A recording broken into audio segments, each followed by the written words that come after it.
The day could be today that your career is over. Now what do you do?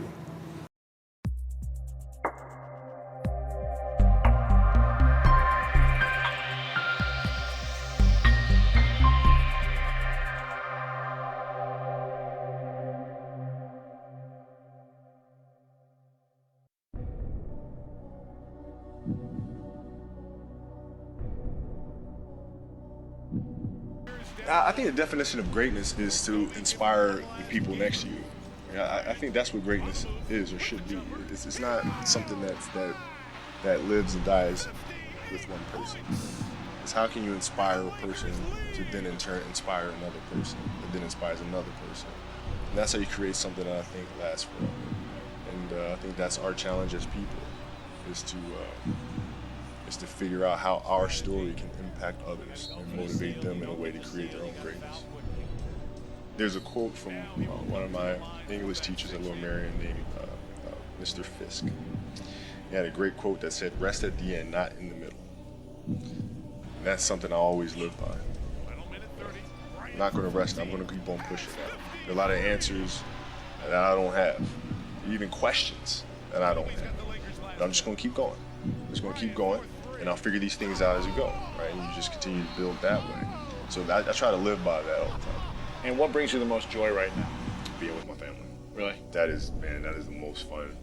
It's just, it's hanging out with them all summer, being able to like do things that I ordinarily couldn't do. Yeah. Because of training, because of season and stuff like that. So being around them and watching Bianca grow up, because there are a lot of things that I missed with Natalia and Gianna because I was playing. So being there every day with them is so much fun, man. So it brings me the most joy. What does love feel like?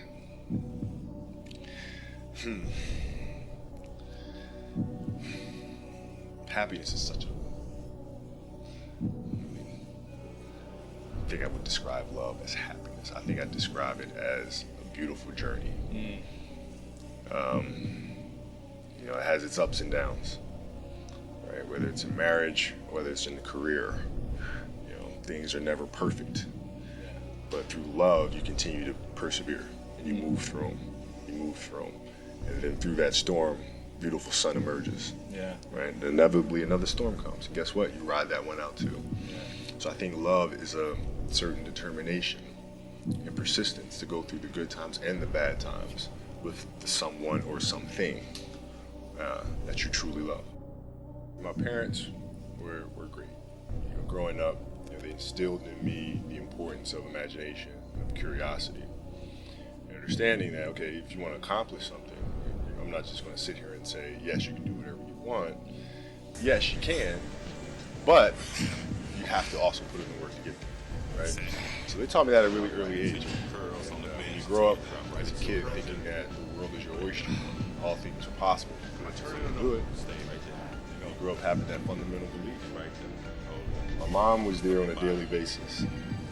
My father was really influential at a really critical time where I had a summer where I played basketball when I was like 10 or 11 years old in a very prominent summer league in Philadelphia called the Sunny Hill League. My father played, my uncle played, and they were like all-time greats and stuff. And Wilt Chamberlain played in the league, Earl Pro Monroe played in the league. And here I come playing, and I don't score 1 point the entire summer. Really? Not one. How old were you? 11, 10, 11. You're playing against other 10, 11-year-olds, or you didn't score once? Not one. Were you in the game? I was in the game. How'd you not score? Because I was terrible. Really? Yeah. At 10, 11 years old, you were that awful. terrible. I mean, and I had these big knee pads on because I was growing really fast. I had socks all the way up here, and I had like the pod top skinny, fade, like skinny as hell. And I scored not a free throw, not a lucky shot, not a breakaway layup, 0 points. And I remember crying about it, being upset about it. My father just gave me a hug and said, "Listen, whether you score 0 or score 60, I'm gonna love you no matter what." Wow. Now that is the most important thing that you can say to a child. Because from there, I was like, okay, that gives me all the confidence in the world to feel. I have the security there. But to hell with that, I'm scoring 60. Let's go. Right. And from there, I just went to work. I stayed with it. I kept practicing. When you're in this culture in our society, you can do some phenomenal things individually. but they'll never reach their full potential unless you're doing collective. You have to figure out how to do that. The challenge for me is always passion.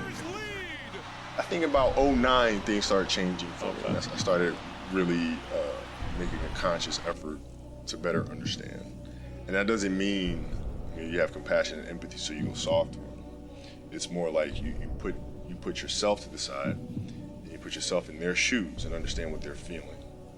And then you have to make certain decisions of, okay, what buttons do I need to push with this player to get them to the next level? So it's not sit around and it's all happy-go-lucky type of thing. Your leader, your job is to get the best out of them, even if they may not like it at that time. One of the things that I had to learn is how to get the best out of my teammates. Yeah. And most people think it's a simple thing, pass them the ball. But that's not how you make guys better. You have to really affect their behavior. How do you do that? So, like I would tell guys, you got it back-to-backs. I don't care if we're in Miami, I don't care if we're in a great city of Chicago. You can't go out, we got to get rest. Right? Back-to-back games. Back-to-back games, right? Monday, Tuesday. Play Monday, play again Tuesday. Guys aren't going to listen, right? Right. So a few times say, all right, we'll all go out. Go out together. Really? I'll drink with you, right?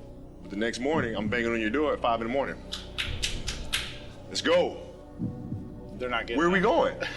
I hung out with you. Now you come hang out with me. Wow. This is what we do. All right, let's go. We're at the gym. We're working out, right?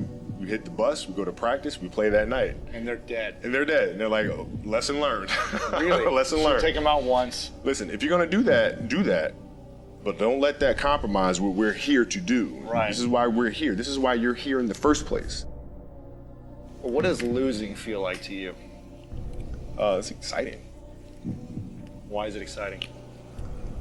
Because it means you have different ways to get better. There's certain things that you can figure out that you can take advantage of, right? Certain weaknesses that were exposed that you need to shore up, right? So it was exciting. I mean, it sucks to lose. Right. But at the same time, there are answers there if you just look at them.